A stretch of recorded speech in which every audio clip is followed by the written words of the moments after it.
Thank you everyone for joining today's presentation by Alex Voss entitled Sweating Together, Simulation as Medium for Kinship and Caretaking. Find a seat.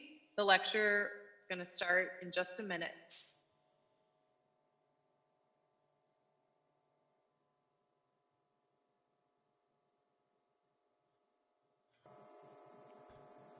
Hi, I'm Alex Goss.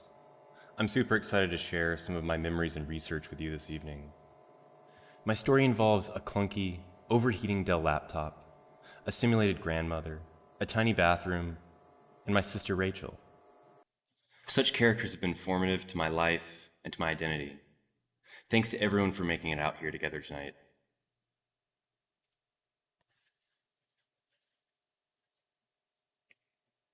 Back in the early 2000s, my sister and I often stayed up after lights out, meeting in the shared bathroom that joined our bedrooms together.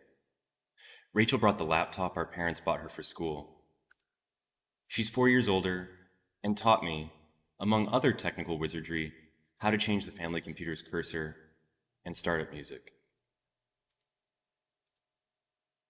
But this was her own machine that had socialized with other teens and held secrets from beyond our home's 56 modem internet connection. It had the Electronic Arts game The Sims installed on it. We were meeting up late to check in on our grandmother, for whom we'd built a home for in this game world. Her name was Jenny Miller. We never met her, our grandmother. The concept of grandmothers was abstract to us. On both sides, they had died young. I remember a single photo of Jenny sitting on a shelf somewhere in our home's living room, alongside childhood portraits of our parents, aunts, uncles, strangers in time. Jenny Miller's photo was not staged like the rest, though. It looked blurry and grainy, as if she had not been the original focus. It reminds me now of the way some folks on Facebook might crop group photos, excluding and selecting to focus on their own tagged portrait pulled from someone else's feed. But Jenny looked happy in the image. We were never really told how she died. I'm not even sure our mom knows. These images are portraits of her sim, textured maps of her body and her face.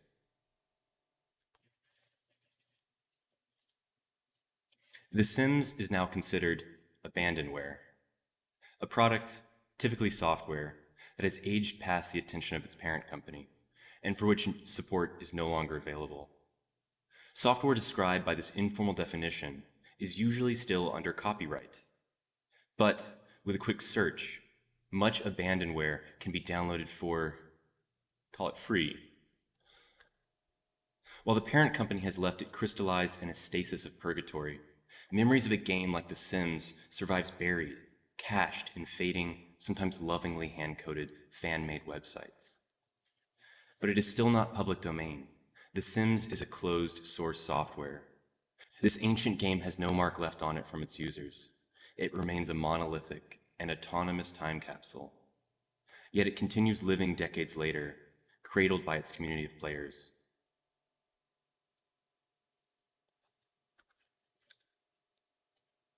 At the turn of the millennium, The Sims declared itself to be the first people simulator. Even without having the concept explained to me, the consequences of an artificial intelligence weighed heavily on my pre-adolescent mind. While the original Sims mechanics utilized a simplistic program, its interface gave the players access to witness an ecosystem of material and interpersonal needs, desires, even fears. This information, unleashed by the graphics and audio of the game, echoed beyond the numeric punch card computer models of ecosystems that came before it in the century past. Here, the despair of a broken toilet flooding the bathroom floor, mixing with freshly simulated urine, the joy in a friend bringing over a homemade fruitcake, and the loneliness and falling asleep on the kitchen linoleum made the Sims feel totally real. My sister and I worried for the well-being of our grandmother's character when we weren't there to help her take out the trash and to get to work on time. And if The Sims felt real, somehow it made our own obligations feel distant as we leaned in through the portal of the laptop screen. Rachel and I for sure had our own friends, homework, and chores to worry about. There was a period of time when we were inseparable, I remember. We dug holes, conducted chemistry and culinary experiments, tried on dresses and pumps together. But since our immersion in school, our worlds had become gendered, and on the surface, were very often at odds with one another. But this game brought us back together. The Sims suspended external pressures of growing into prescribed roles. It let us model becoming with other figures for a moment. We worried about Jenny Miller because her life that could have been, unfolding in the algorithms churning in the silicon inside of Rachel's laptop, was a reflection and exploration of our own desires and values for our own lives. We played the game in secret from our parents, not only because we were exceeding our allotted screen time, and we were, but because we had to figure out these truths for ourselves in that stifling, tiny, tiled bathroom. Upon moving into a neighborhood in the Sims universe, a new household is promptly greeted by neighbors. Ginny immediately gravitated towards socializing within the impromptu housewarming. Rachel and I followed Ginny's lead, encouraging a friendship with another woman on her block. As a character's relationships grow, new actions and conversation become available. As a character becomes more familiar with another, they unlock new interactions for a player to suggest. Sims can complement each other, joke, flirt, hug, dance, and when the chemistry seems right, attempt to kiss. But not all conversations are amicable, and some attempts at intimacy are met with rejection. Characters here experience what looks like jealousy and insecurity. But after the flames of this party died down, simulated reality set in, and Ginny's other needs surfaced. Hunger, hygiene, energy, and comfort boiled up, dimming the bright green prism, a sort of plumb bob that floated above her head, representing her mood. Input in The Sims was required by the player to facilitate the well-being of the characters in a game world that was full of banality and random chance for disaster. Players were responsible for designing and selecting the home, furnishings, and career choices of the characters under their charge. Left alone, a character would do their best to navigate the chaotic but constrained world, attending to the needs of their body and mind. However, letting the game just run forward in time without intervention rarely resulted in a situation where the characters were happy, employed, or even alive. A player's real-world second was a character's minute in this universe. Life passed quickly, and the system required constant attention to stay in balance.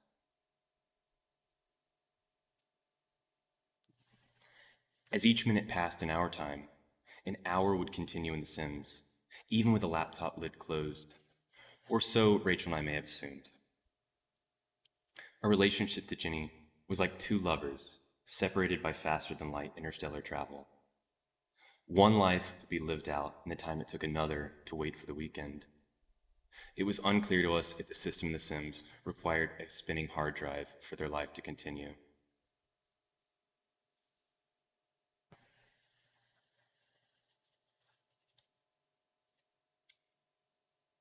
Without the care of the player, a Sims character would let dishes pile in the sink, leave their bills unpaid, start fires, pee their pants, kill their houseplants, lose touch with friends, and get fired from their jobs. With each of our bedroom doors closed to our bathroom, like a kind of airlock, my sister and I continually met past our bedtimes under the cover of darkness, with her laptop screen's brightness setting at its lowest, to make sure Jenny Miller was thriving and not eating another cold can of beans for dinner. We wanted our grandmother to find a life away from a husband and children, where she could be anything she wanted to be. Well, as long as it fell within one of 11 possible career paths. Our naive attempt at fabulation felt like a real connection to the person we never knew, and our flip-flopping of time and roles as elder and offspring was charging us with a sense of responsibility, or better, empathy, for another life we felt akin to ours beyond traditional family ties. Rachel and I discovered that even between two female characters, the same intimate actions were available to suggest. When the option to kiss appeared, or more of a suggestion, we leapt at it. But it didn't go well. The other character rejected her advances. Horrified as we tried to patch the relationship up, we wondered scornfully if the game did not allow same-sex romance. But eventually, the conversation seemed to warm back up, and the option appeared again. In the second initiation, the other character leaned in and kissed Ginny back. Little hearts blossomed under their glowing plum bobs. We may not have known how to express the implications of this at the time, but discovering the openness allowed by the mechanics of the game was simply satisfying. I had so many questions, but taking our hands off the controls at this point, we wondered now what our role was supposed to be in love, or this game. Despite their inability to speak a known language, the Sims were capable of gesture and speech dripping with affect. This was their best line of communication to the player outside of the data status panels. See, the only truly three-dimensional geometry in The Sims were its terrain, characters, and the things they could carry in their hand.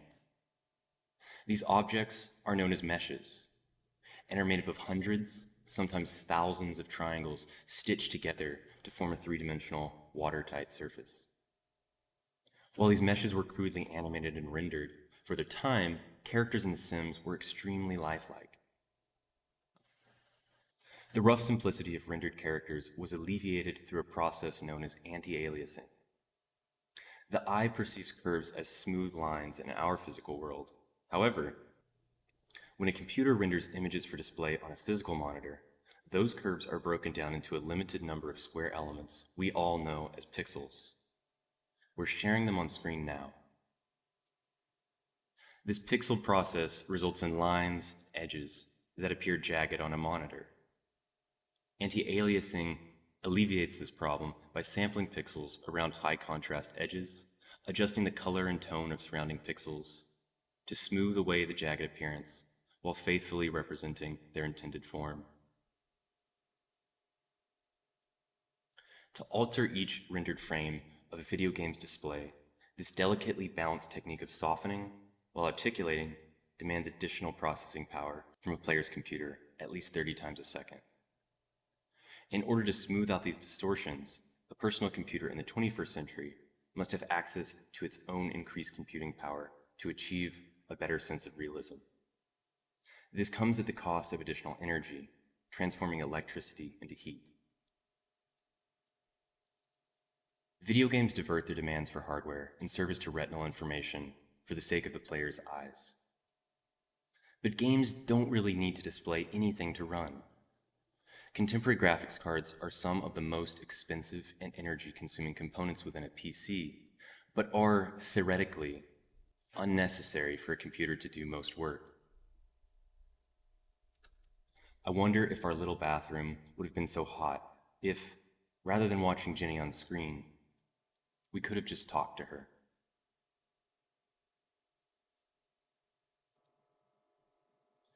The Sims could be compared to playing with dolls at a 1/12 scale house. But Sims and their universe are not truly in service to the player's will and imagination. They're not posable, instead responding to suggestions given through menu selections. Like the laptop struggling to render the game, often what made the player happy did not improve the health of the sim. Turns out characters could even reject player input. I guess the real puppetry is in the player's role in serving their characters. It is up to the player to enable their sims to not only maintain a life, but to furnish it with material goods that keep that damn plumb bob glowing a healthy green. Based on the original Sims programming, a sim with a multitude of friends, a home with all the essentials, and a meaningful vacation did not make a happy sim. Success is instead distributed by the best kitchen appliances, furniture, and electronics that are literally instrumental to a sim's happiness. It was hard to tell if this equation of consumerism with health was meant to be a parody or a celebration of capitalism.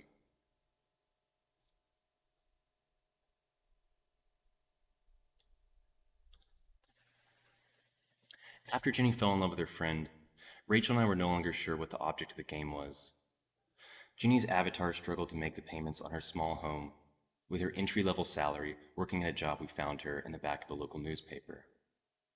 It was difficult to find time to keep the house clean, eat nutritious meals, and to make dates for her lovers and friends, whose time off didn't always line up with her own. Jenny eventually got a promotion at her job, but I remember noticing in her plumb bob no flash of that green joy from hearing the good news of her raise. I guess she must have been too tired from the workday. In trying to meet the demands of her new position, Jenny's social life deteriorated further. Precious time between chores and self-care was spent preparing for work. Later in my life, my mother often said to my perpetually in love teenage self that absence makes the heart grow fonder. But for Jenny, the once glowing faces of her friends and her relationship statistics atrophied, and within a few days, disappeared. Jenny's social bar and her matrix of needs soon flatlined toward the red, and no matter how good of a night's sleep she got, or how clean her kitchen was, her overall disposition, plainly represented in that cruel plumb bob floating above her head, never glowed brighter than a dull gray. Could Jenny feel this object quietly condemning her as it spun above?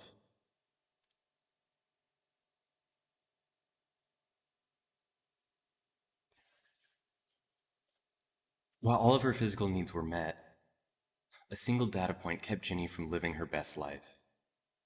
This was one of my earliest memories of empathizing with loneliness outside of myself. When an object is purchased in The Sims, it turns out the player is actually buying an infinitely thin image representing that merchandise. As the viewport is locked into one of 4 isometric views at a time, the player has no way of knowing that their Sim's hard-earned money has gone to a paper cutout of a new couch, viewable from 4 angles only. Contemporary 3-dimensional games utilize meshes to represent geometry, reflect textures, and demonstrate physics. A more complex mesh requires more power to generate its 2-dimensional likeness for the player's eyes.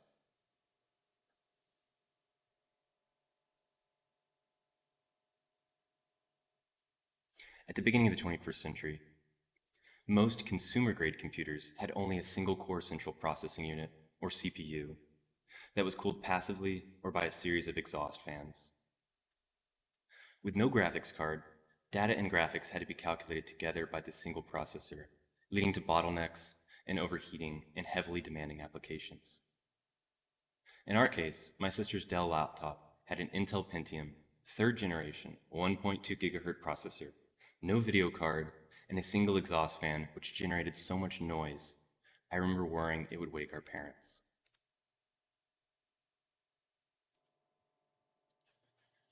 The processing power needed to calculate the dynamic and potentially endless permutations of proper 3-dimensional perspective for the dozens of objects that could appear on screen while running the original Sims would have been unavailable by the game's launch. But The Sims offered a convincingly 3-dimensional representation of a world that took relatively little processing power to generate. This is what I imagine her bathroom would have looked like had Jenny had a proper 3-dimensional world.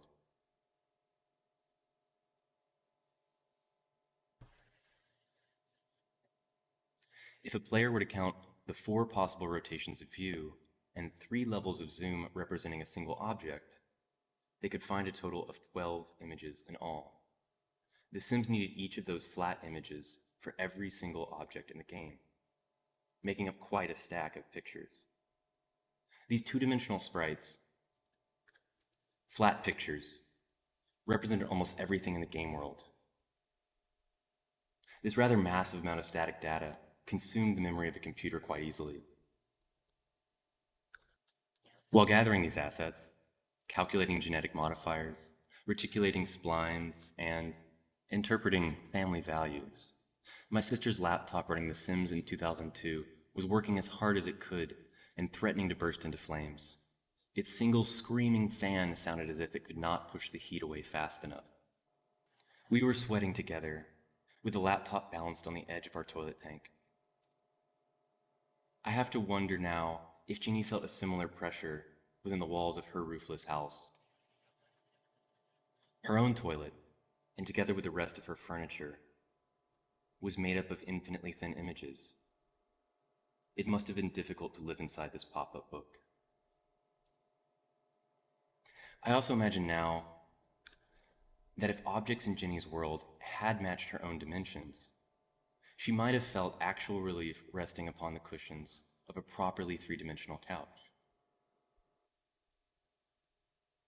With my experience in manufacturing, bolstered by my obsessive tendencies, for the past 6 months, I've been recreating many of these objects in modern CAD software. From pixelated sprites I extract from the game's hidden folders, I build the most detailed and function-oriented 3D models I can.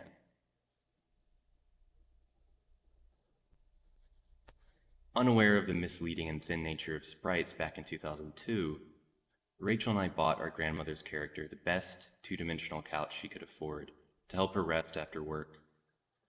We later saved up to buy her a TV because she had no more fun without her friends around. But these were quick fixes. This neurotic practice had become familiar to us, and we were beginning to find its limits. The capitalist mechanics of the game engine were truly cruel. Our shared bathroom was exceptionally hot one night as we played. While there was an exhaust fan in the ceiling, our house's air conditioning could only reach under the cracks in the closed doors, which framed the little room. This airflow could not match our stressed-out body heat, in addition to the laptop's own stressed output. Rachel and I huddled around the screen, hoping that night would be the night Jenny would have a spare hour to call up a friend after work and reconnect. But the simulation was not open to settling down. Before her shift ended, a burglar appeared and stole her new TV and couch, somehow fitting both into a single bag. Jenny had only stepped through the front door as the burglar left through the back. In scrambling to clean up the mess left by the burglar, Jenny only had time for dinner before bed. A fire started while she cooked her food on that bargain brand stovetop. It quickly spread to the adjoining cabinets, which lit up like so many falling dominoes. In the presence of fire, Sims characters often become preoccupied with the terror induced by the blaze and get caught in a sort of loop, pointing and screaming helplessly at the flames in front of them. Jenny was unable to reach the phone to call the fire department, and soon the entire small kitchen was lit. It eventually caught the linoleum tile where she stood. At this point, unable to even pause the game, I remember beginning to cry, ashamed by my inability to help. Permadeath, or permanent death, is a game mechanic event when a player's character loses all their health, is then considered dead, and can no longer be accessed or respawned. Death is a high consequence event in The Sims. By the game's commitment to being a people simulator, it's very permanent. While players can save the state of a household and continue at a later time, the save file is generally erased or overwritten automatically, preventing players from restarting at that previous moment. There is a workaround to avoiding permadeath in The Sims, and that is to save up files in a separate folder. This tactic, called save scumming, is considered cheating. But we didn't know how to cheat in The Sims. The game had various mechanisms for death along a spectrum of horror that included fire, electrocution, drowning and starvation, even depression. When a character in the game dies, they are visited by a non-playable character in the form of the Grim Reaper. Arriving complete with their iconic musical score, this is one guest you cannot ask to leave the party. Regardless of the cause, after dying, a character's skeletal mesh, their body, is transformed into a static sprite, a two-dimensional urn of ashes.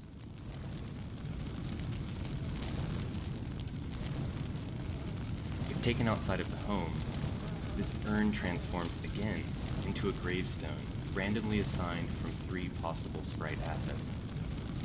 In either mode, this item can be exchanged for 5-cent dollars, erasing all traces of the character from the game.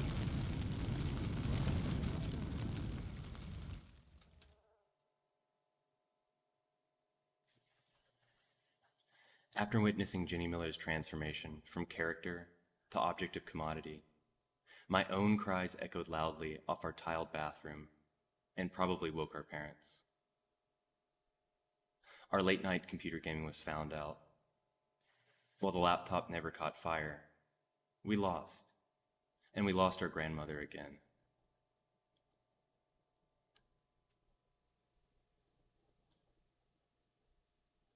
The Sims has shaped us as individuals and as family. Ginny Miller has become an idiomatic expression of caring for lost causes and of a quixotic potential for becoming. Reckoning from within a system built to collapse, Ginny's character managed to model love and desire to me as a young person.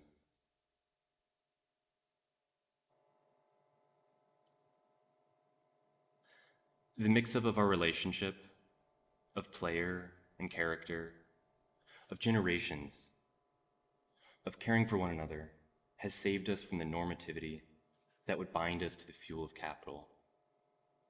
But the attempt to restore a memory with the help of this relatively ancient computer game has been at once naive and restorative. I recognize there is something impossible in my attempts to rebuild furniture and fixtures in the dimension and detail that I feel Ginny deserved. In trying to further articulate something that is already so limited, I see how I have internalized the game's algorithm of consumption, not as critique, but instead as a thin and violent mode of survival.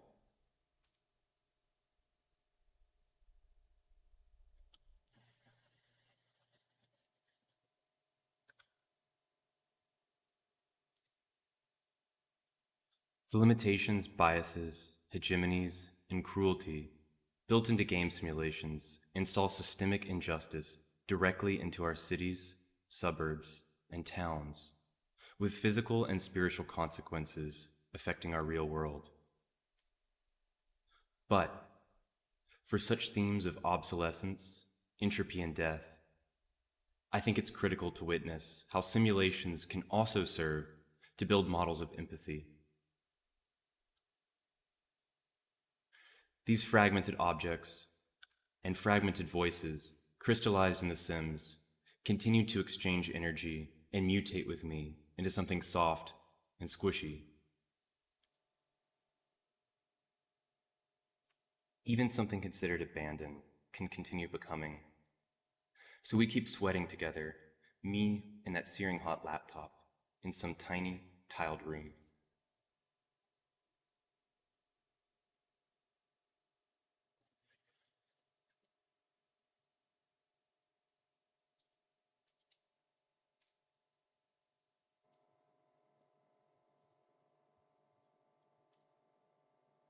Thank you.